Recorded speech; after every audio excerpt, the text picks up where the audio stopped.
طيب، بسم الله. ديت سلايدات دكتور عماد طشقندي. فأنا هشرح عليها. فعندنا في الاي سي جي أول شيء النورمال اي سي جي بيكون فيه البي ويف اللي هي عبارة عن atrial depolarization، والكي ار اس ventricular depolarization، والتي ويف اللي هو ventricular repolarization. في عندنا الانترفالز برضو المفروض ان احنا نكون عارفينهم، والسيجمنتس. ايه الفرق بين السيجمنتس والانترفال؟ سيجمنت اي شيء يعني ايزو الكتريكال لاين ما في ويف. الانترفال حاجه فيها ويف. فعندنا مثلا اذا قلنا من نهايه البي هنا لبدايه الكيو مش موجوده، يعني مش دايما تكون موجوده في الاي سي جي، مش موجوده في كل الليدز، مش مهمه قوي، فبنقول بي ار. فاذا قلنا من البي لحد الكيو او الار اللي هي البي ار سيجمنت. لكن لو قلنا من بداية البي للار هيكون بي ار انترفال، لانها تحتوي على ويف، تحتوي على البي ويف. اذا قلنا من الكيو لنهاية التي دي الكيو تي انترفال. الاس تي اللي هي من بداية الاس لبداية التي فقط سيجمنت لانها لا تحتوي على ويف. احنا عندنا مين المهم؟ عندنا البي ار انترفال والاس تي سيجمنت. الاس تي سيجمنت عشان الاليفيشن والدبريشن في الاسكيميا والمايكارديال انفاركشن، والبي ار انترفال عشان الهارت بلوك.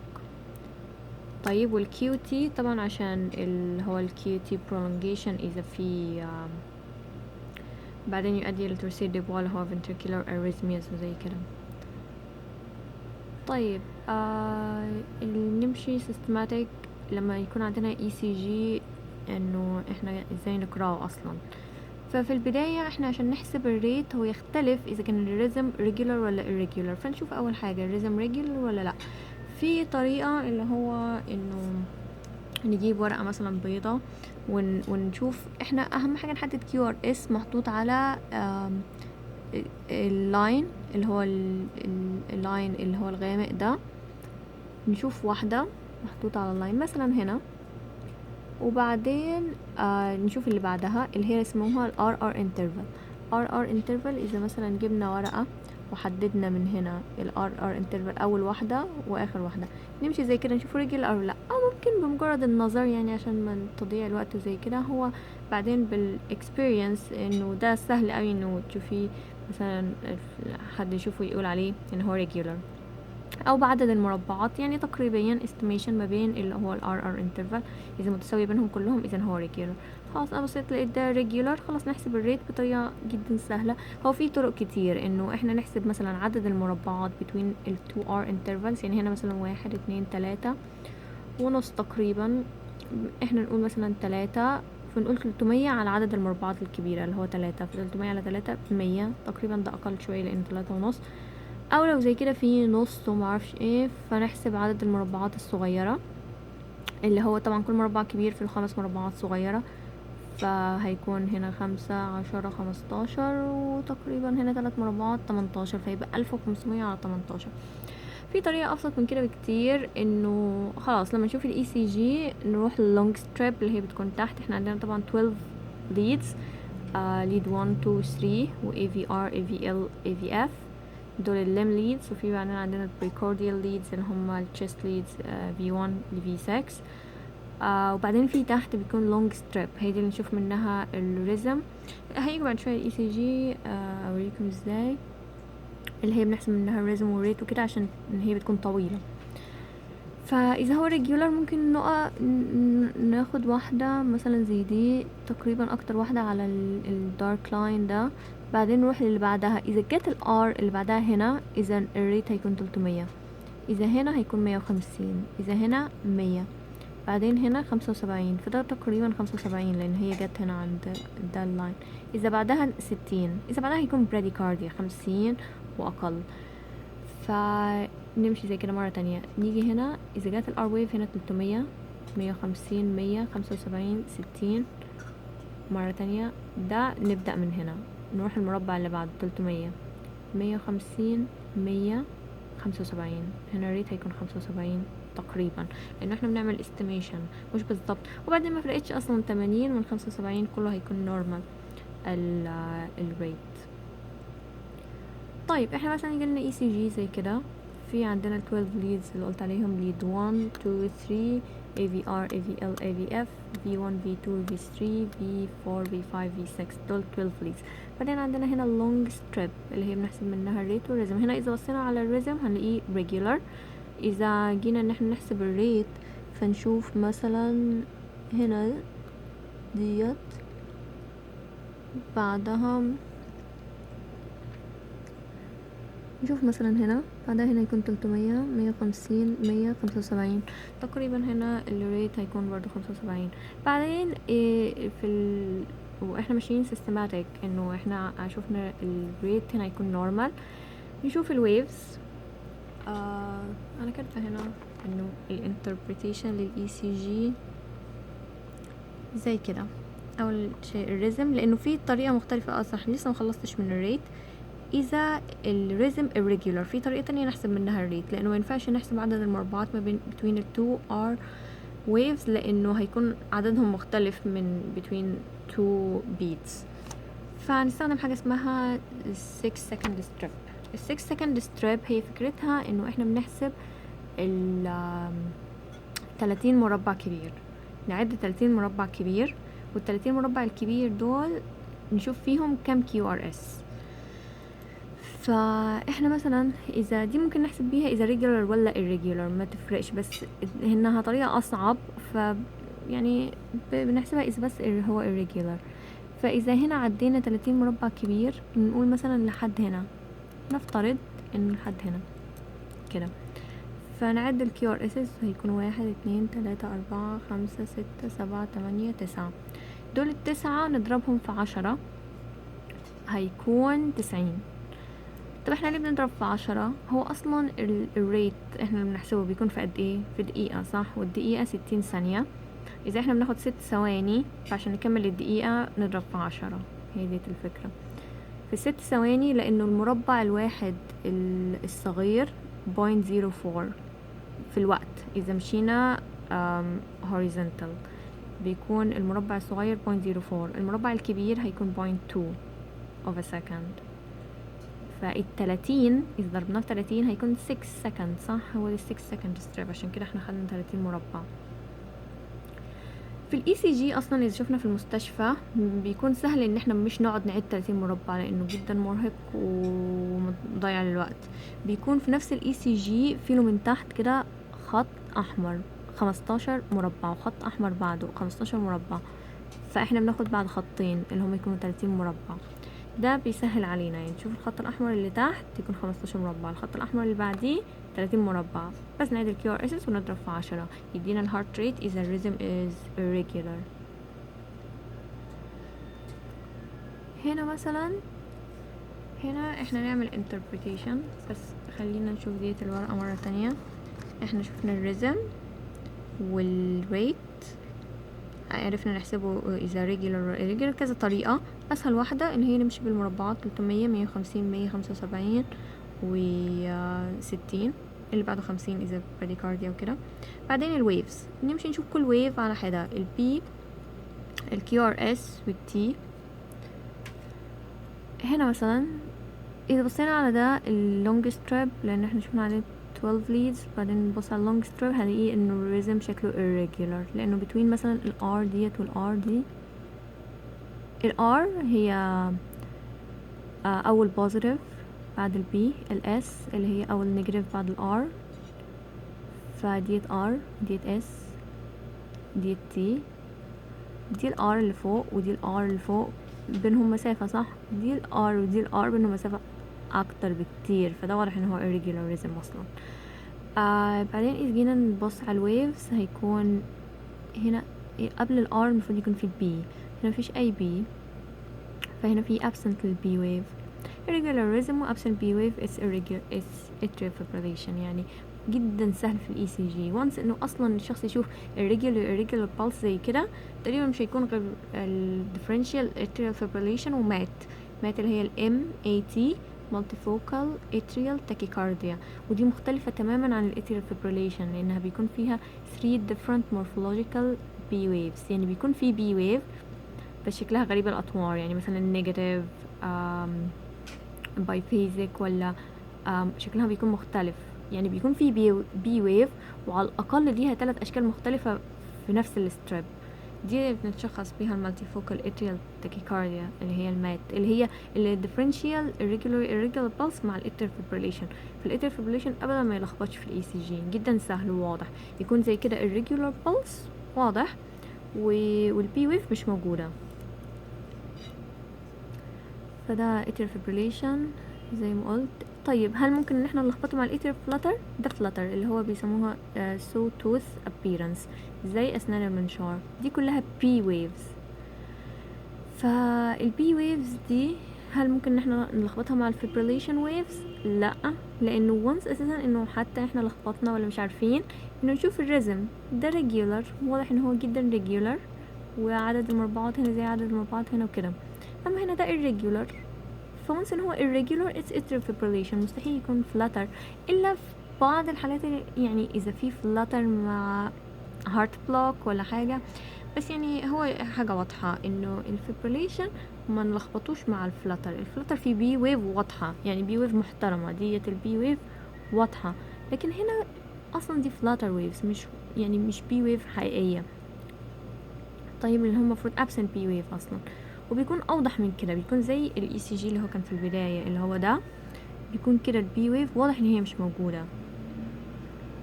فالفلاتر بيكون الsawtooth appearance بيكون regular. طيب ده كله انا هتكلم بس عن اي سي جي.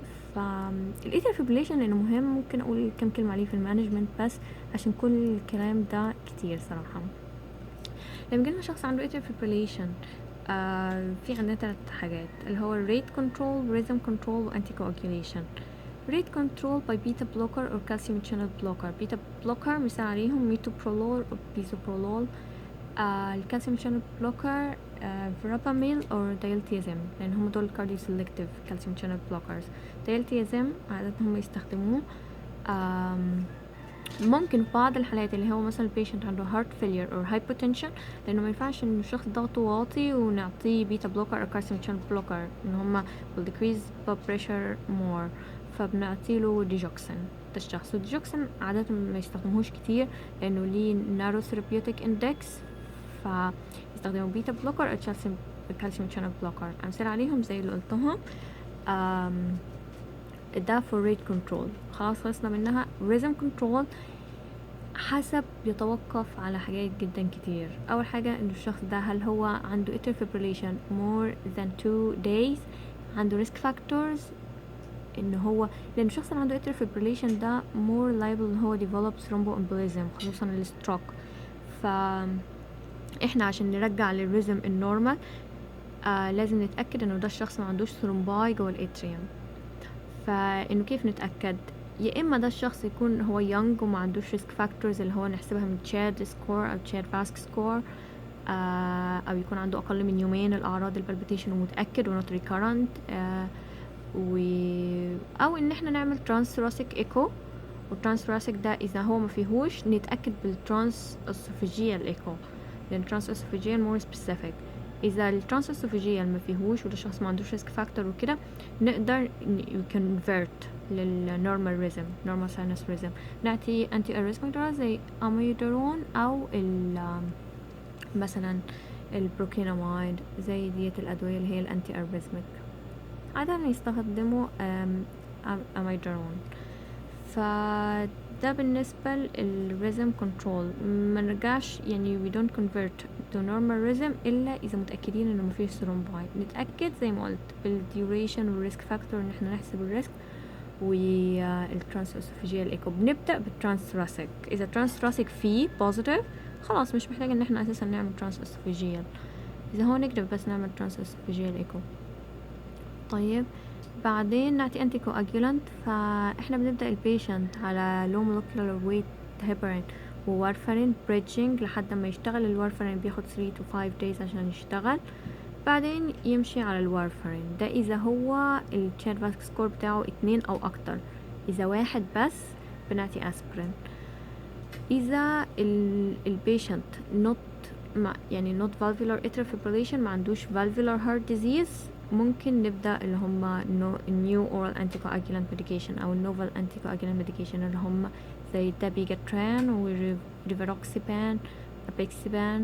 ديت الأدوية اللي هي نيو، بس ما ينفعش نعطيها في الفالفولار هارت ديزيز، بنمشي البيشنت على وارفرين بس. بعدين إذا إحنا مشينا على anti coagulation لمدة 3 أسابيع نقدر ساعتها convert الريزم. إذا patient unstable وجاي في ال ER hypotensive unstable vitally unstable we convert by electrical conversion، هو cardioversion electrical shock. بس كل دي الحاجات اللي هو في بعدين risk of bleeding ومعرفش ايه، بس مهم دلوقتي ال ECG بس atrial fibrillation لأنه كان مهم. هنا ده regular ايه اصلا case، واحدة عندها 37 سنة palpitation. ده هنا مربعين تقريبا regular. ايوه هنا regular، بس اذا جينا نحسب الريت بعدين بنفس الطريقة 300 150 فدي تاكيكارديا ومفيش بي ويف فدي على الارجح supraventricular تاكيكارديا. واذا بصينا احنا لما يكون في عندنا تاكيكارديا اللي هو الابروتش تو تاكيوريزمياز بيقسموها نارو كومبلكس ووايد كومبلكس، صح؟ قصدهم على الكيو ار اس اذا هو وايد ولا نارو. كيف نعرف وايد ولا نارو؟ اكتر من 3 مربعات صغيرة يعتبر وايد كيو ار اس، فاحنا نحسب عدد الكيو ار اس عدد المربعات الصغيرة، اذا اكتر من 3 يعتبر وايد. فهنا نارو كومبلكس ومفيش بي ويف دي supraventricular tachycardia. فده اللي هو التاكي اريثميا. عندنا نارو كومبلكس وايد، النارو ريجولار irregular. هنا دي خلاص قلناها اللي هي الirregular fibrillation مع المات او إيه الفلاتر ما صح ايه ديت atrial tachycardia قصدهم ولا ايه. المهم دي الديفرنشال المهم للنارو كومبلكس اللي هو الirregular اللي هو atrial fibrillation والمات. irregular هيكون supraventricular tachycardia هي الموست common، منها الموست common اللي هو ال AV node reentrant tachycardia ده نوع منها بيكون فيه يعني مثلا ديوت اسكيميا، عادة السبب يكون اسكيميا او حاجة انه الامبلسز لما تدخل ال AV node ترجع تدخل مرة تانية فده يعمل tachycardia. مش هشرحها بالتفصيل عشان الوقت، بس انه هو ده الفكرة من supraventricular tachycardia دي الموست كومن كوز منها.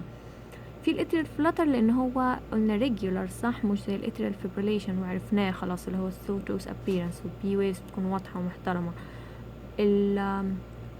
الاتريال تاكيكارديا هي supraventricular tachycardia اللي قلنا عليها او الموست كومن كوز كده. فكيف نعرفها؟ نشوف نارو كومبلكس والبي ويف يعني ما تكونش موجوده او تكون انفيرتد بي ويف وقبل الكيو ار اس على طول. ديت تاكيكارديا ونارو كومبلكس supraventricular tachycardia. الوايد كومبلكس اللي هو هيكون اكتر من 3 مربعات الكيو ار اس، لان احنا قلنا اذا ماشيين بالسيستماتيك للاي سي جي اول حاجه نشوف الريزم عشان نحسب الريت. ريجولار نشوف بعدين حسبنا الريت نشوف الويفز، بصينا على البي ويف لقيناها مثلا مش موجوده هو ريجولار فده على ارجح supraventricular tachycardia. اذا الكيو ار اس كان بعدين نبص على الكيو ار اس اذا هو وايد فده هيدخل فيه له differentials كتير صراحة. هو ايه الفرق يعني ليه نارو وايد؟ نارو ده اللي هو النورمال ان هو ماشي في النورمال contacting pathway اللي هو جاي من ال SA node لل AV node لل bundle of Hess right و left bundle branches وبعدين Purkinje fibers. اذا هو ماشي زي كده هيدينا نورمال نارو QRS. اذا لا هو خارج من الفنتركل مباشرة الماسلز نفسها بتاعت الفنتركل في توبيك فوكس هي اللي قاعدة تطلع الامبلسز مش من الكوندكتنج باسواي هيكون وايد. عشان كده الفنتريكولار تاكيكارديا بتكون وايد، هي دي اهم واحدة اللي هي بتكون وايد. اذا في ليفت باندل برانش بلوك او رايت باندل برانش بلوك هيكون وايد لانه البرانش اللي هو الكوندكتنج سيستم فيه له بلوك فهيكون وايد لان هو ماشي في الماسلز اللي هي بتوصل الالكتريكال امبلسز تاخد وقت اطول، فهو هنا وايد يعني واخد وقت بزيادة لان هو مش ماشي في الكوندكتنج باسواي الطبيعي. طيب فهنا لما نيجي نشوف الكيو ار اس عادة هيكون اللي هو الوايت ده هيكون ventricular tachycardia، يا اما نشوفها monomorphic او polymorphic اللي هو هيكون ان كلهم نفس الشكل ولا فيهم اشكال مختلفة. هيجوا دلوقتي وهقولهم. فهو ده مين لي يعني. بعدين في الويفز لما نيجي بنكمل الاي سي جي سيستماتيك هنشوف التي ويف اللي هي البيك تي ويف اللي هي تكون طويلة على فوق، دي تكون عادة مع الهايبركاليميا او بداية للإسكيميا زي كده في early ischemia المايكارديال انفاركشن مثلا. بعدين بنشوف السيجمنتس والانترفالز هقولها دلوقتي، خلينا بس نكمل هنا. ده كيف انه احنا نعمل مانجمنت. قلنا بالنسبه للاتريال فيبريليشن هنا انه ازاي نعملها. الاتريال فلاتر is same thing برضو risk for نشوف الريسك فور ثرومبوامبوليزم والانتي كواجيوليشن. في تاك او في فاب. في فاب طبعا هما الاثنين في ventricular arrhythmias عموما tachycardia ولا fibrillation is medical emergency and we shock، يعني لازم نجهز ده البيشنت for cardioversion. وبالنسبة للventricular fibrillation is defibrillation by shock. لكن في الفنتريكولار تاكيكارديا في البداية نحن ممكن نعطي انتي اريزميك ميديكيشن زي الاميودارون واللايدوكين مثلا. وبعدين وشوك، واحنا لازم نجهز اصلا اللي هو الديفيبريليتور عشان ممكن ده يتحول في اي لحظة الفنتريكولار فيبريليشن. وهو supraventricular tachycardia المانجمنت ادينوزين is the drug of choice. بنستخدمه الادينوزين اذا الشخص مازال بنعيد الادينوزين ممكن we can give beta blocker calcium channel blocker زي في الاتريال fibrillation. وبعدين ممكن نركب جهاز اللي هو الاي سي دي. بعدين حسب انه البيشنت هل في ريسبونس ولا لا ممكن نعيد الميديكيشن مرة تانية. والبيتا بلوكر والكالسيوم شانل بلوكر نفسهم اللي احنا بنستخدمهم زي اللي قلتهم في الاتريال فيبريليشن. فهنا بيقولوا كيو ار اس اكتر من 120 اللي هم يعني 3 مربعات، لان المربع قلنا 0.04 في 3 120 اللي هو 0.12، بس اذا ضربناه في 1000 بالملي سكند هتكون 120 بالسكند 0.12. دي واضح جدا دي ventricular tachycardia. نشوف هنا قد ايه وايد الكيو ار اس. ده مونومورفيك كلهم شبه بعض. طيب تقريبا احنا مش شايفين ولا بي ولا تي ولا اي حاجه من اللي هو fast ventricular rhythm. الفنتريكل قاعد ان هو يطلع impulses كتيره ومش من conducting system عشان كده في وايد كيو ار اس. طيب احنا بنبص هنا للونج ستريب واضح دي الفنتريكولار تاكيكارديا والكيو ار اس محترم يعني واضح ويف.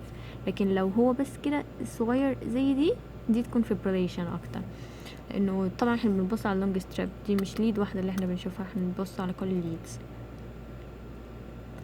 دي برضو هنا ventricular tachycardia. اذا جينا نحسب هنا الريت اذا مثلا من هنا تقريبا هنا 300 اقل 150 ف دي ventricular tachycardia. مش قادرين نشوف ولا بي ويف ولا تي ويف ولا حاجه من اللي هو الفاست ventricular rhythm.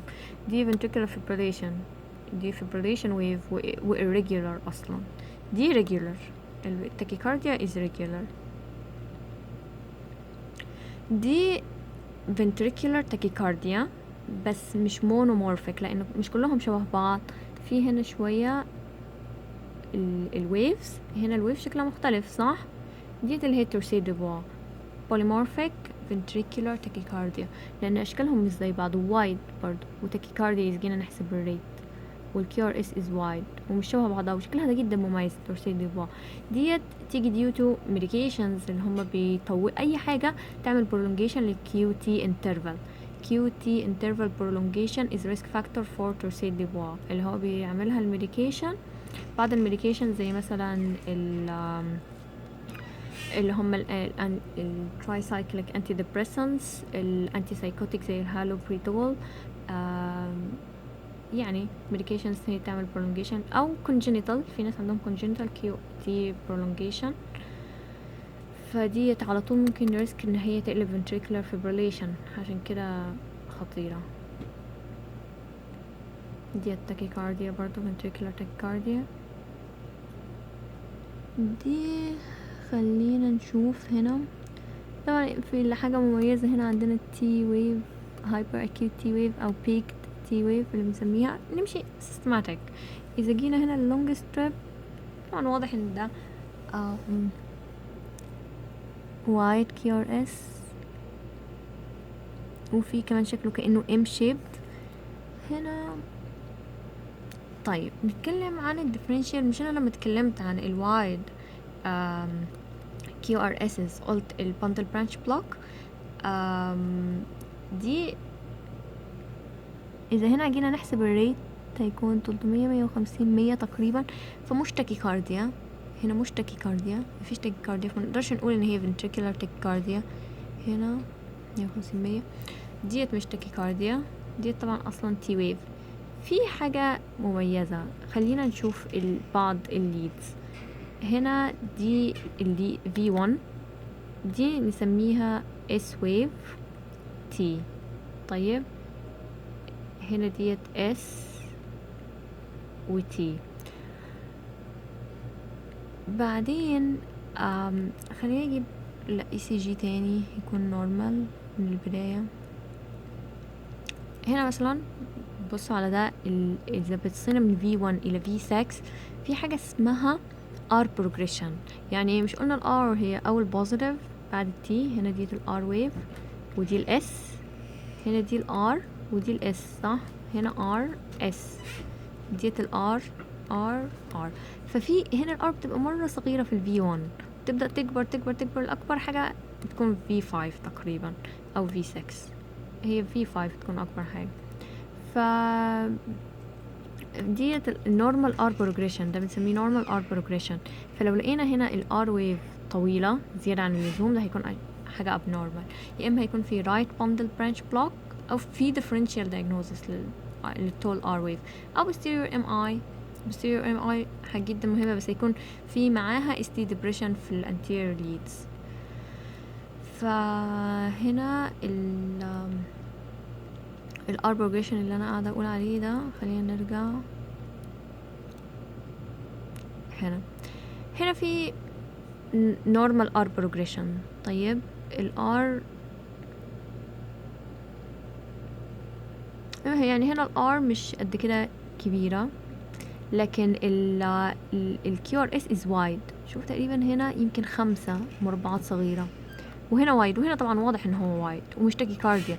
فعلى الارجح ده left bundle branch block.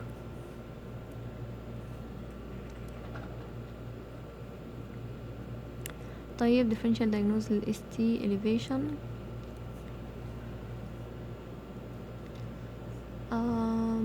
ST elevation حاجة جدا مهمة. الشخص ما يعرفش ST elevation صراحة احسن انه يعني ما يقعدش في الطوارئ، لانه يعني ده الشخص جايب ST elevation يعني ممكن يموت خلاص من هو المايكارديال انفاركشن. ST elevation لو هي طبعا ليها differential diagnosis، لو في كل الليدز diffuse ST elevation هيكون ده يمشي اكتر مع البريكاردايتس، خصوصا لما ناخد الهيستوري مع يكون في مثلا PR depression برضو ده ما يمشي مع البريكاردايتس.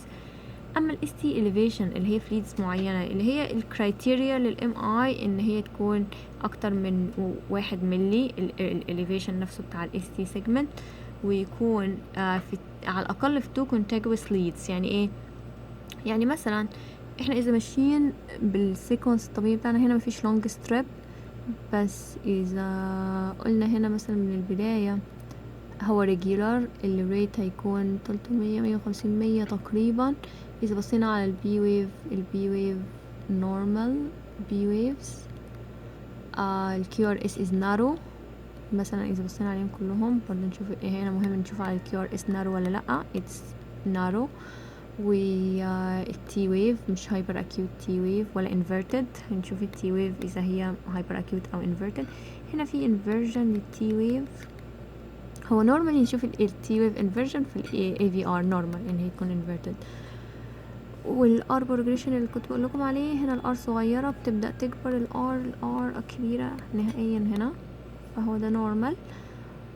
بس لما نيجي نشوف الخطوة اللي بعد كده نشوف الريزم والريت والويفز، نشوف السيجمنت والانترفال، صح؟ فبنشوف البي ار انترفال، بس ده هيجيلكم بي ار انترفال مع الهارت بلوك.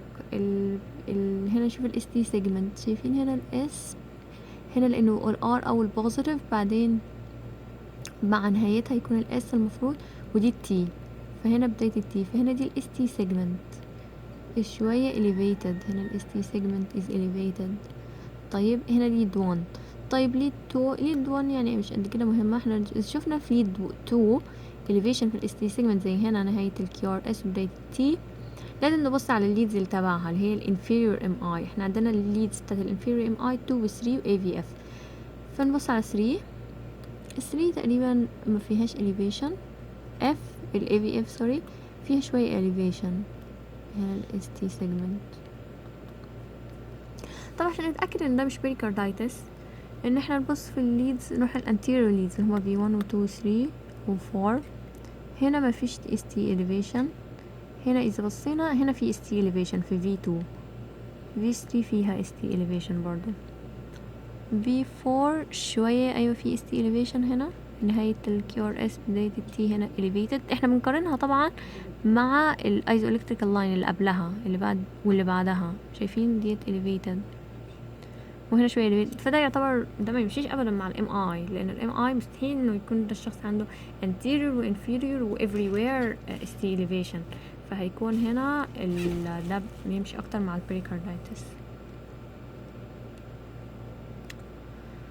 طيب بريكاردايتس ده واضح من الاي سي جي ان هو براديكارديا، مجرد ما نبصله ان هو يعني الار بعيد عن الار بشكل جدا، يعني اذا جينا هنا نحسب مثلا 300 150 100 لا سوري ديت مش لونج ستريب ديت، فاحنا لما نيجي ناخد هنا الليدز هناخد بالنهاية هو واضح ان هي براديكارديا، لكن هنا للاسف مش لونج ستريب، احنا منقدرش نحسب من الار ديت للار ديت لان احنا كده دخلنا على ليد تانية اصلا خالص، ما ينفعش لازم لونج ستريب، بس واضح ان هي براديكارديا. طيب البراديكارديا بالديفرنشال هارت بلوك، فالهارت بلوك شوفوا ديت ده الشيء،